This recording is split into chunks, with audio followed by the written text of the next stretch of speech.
స్థానిక శాసనసభ్యులు నన్ను ఇక్కడ రప్పించి ఈ స్వయంభూ అనంత పద్మనాభ స్వామిని దర్శించుకునే విధంగా చేసినందుకు, మిమ్మల్ని అందరినీ కలుసుకునే భాగ్యం కలిగించినందుకు మరి వారికి ముందుగా నా యొక్క కృతజ్ఞత తెలియజేస్తున్నాను.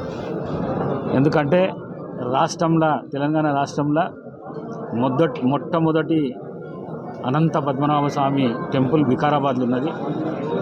వికారాబాద్లో ఉన్న టెంపుల్కు మరి కేరళలో ఉన్న అనంత పద్మనాభ స్వామి టెంపుల్కు కింది నుంచి బొయ్యారం ఉన్నది. అక్కడ కూడా స్వయంభూ అనంత పద్మనాభ స్వామి టెంపులే.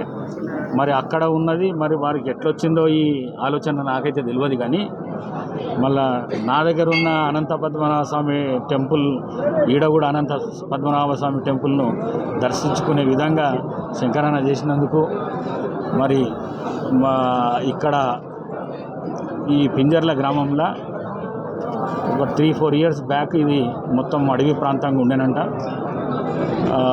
భక్తులు కూడా రానికే కష్టమైన పరిస్థితి ఉండే. మరి అట్లాంటి పరిస్థితులలో అనితారెడ్డి గారు, శ్యామ్ సుందర్ రెడ్డి గారు కానీ, సిద్ధార్థ రెడ్డి గారు కానీ, మరి స్థానిక శాసనసభ్యుల సహకారంతో జనార్దన్ రెడ్డి గారు కానీ, మరి గ్రామస్తులు ఇంత పెద్ద ఎత్తున దీన్ని అభివృద్ధి చేయడము చాలా అభినందనీయం.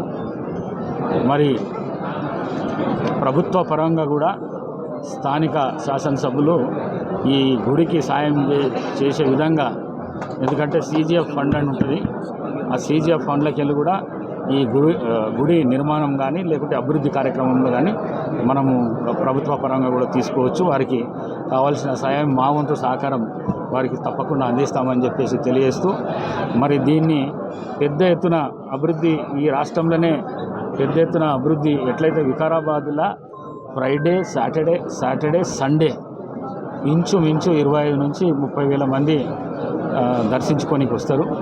అదేవిధంగా అట్లా టూరిజం పెరగాలి అనే ఉద్దేశంలో ఈ ప్రాంతాన్ని కూడా అభివృద్ధి చేయాలనే ఆలోచన స్థానిక శాసనసభ్యులు గారికి ఉన్నది. వారికి తప్పకుండా అన్ని విధాలుగా డాక్టర్ వంశీచంద్రెడ్డి గారు కానీ, నేను కానీ, మా ప్రకాష్ గౌడ్ గారు కానీ తప్పకుండా వారి వెంబడి ఉండి ఈ గుడి అభివృద్ధి కోసం అన్ని విధాల ప్రయత్నం చేస్తాము. ఈ రాష్ట్ర ముఖ్యమంత్రి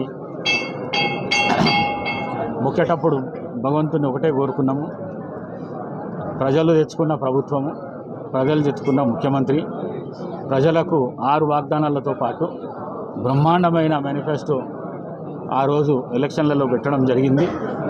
మరి నేను భగవంతుని ఒకటే కోరుకున్నా, ఈ రాష్ట్ర ముఖ్యమంత్రి శ్రీ యనమల రేవంత్ రెడ్డి గారి ఆరోగ్యం కానీ, ఆయుష్ కానీ, ప్రజలకు ఇచ్చిన మాట కానీ, ఈ 6 గ్యారెంటీలు కానీ, మేనిఫెస్టోలో ఉన్న విషయాలు కానీ ప్రజలకు అందే విధంగా ఆయనకు బలము చేకూర్చాలని చెప్పేసి, అదేవిధంగా మంత్రివర్గంలో ఉన్న మంత్రులకు అందరికీ ముఖ్యమంత్రికి సహాయం చేసే విధంగా ఎమ్మెల్యేలందరూ ముఖ్యమంత్రికి తోడు ఉండాలి అని చెప్పేసి, ఈ స్కీమ్స్ అన్నీ ప్రతి ఇంటికి అందే విధంగా చూడాలని చెప్పేసి అనంత పద్మనాభ స్వామిని కోరడమైనది. తప్పకుండా ఆ విధంగా జరుగుతుందని నేను అనుకుంటున్నాను. ఎందుకంటే ఇక్కడ ఏది కోరుకున్నా జరుగుతుందని చెప్పిండ్రు. ఇది నేను కోరుకున్నా. మరి ఈ ఏడాది లోపల మంచి వర్షాలు పడాలి, రైతులందరూ సుభిక్షంగా ఉండాలి, ప్రజలందరూ సుభిక్షంగా ఉండాలి అనే మాట కూడా కోరుకున్నా. మరి ఆ విధంగా జరగాలని చెప్పేసి స్వామిని కోరుకుంటూ ఈ అవకాశాన్ని కలిగించినందుకు మరొకసారి మా శంకరన్నకు మనస్ఫూర్తిగా కృతజ్ఞత తెలియజేసుకుంటూ సెలవు తీసుకుంటున్నాను.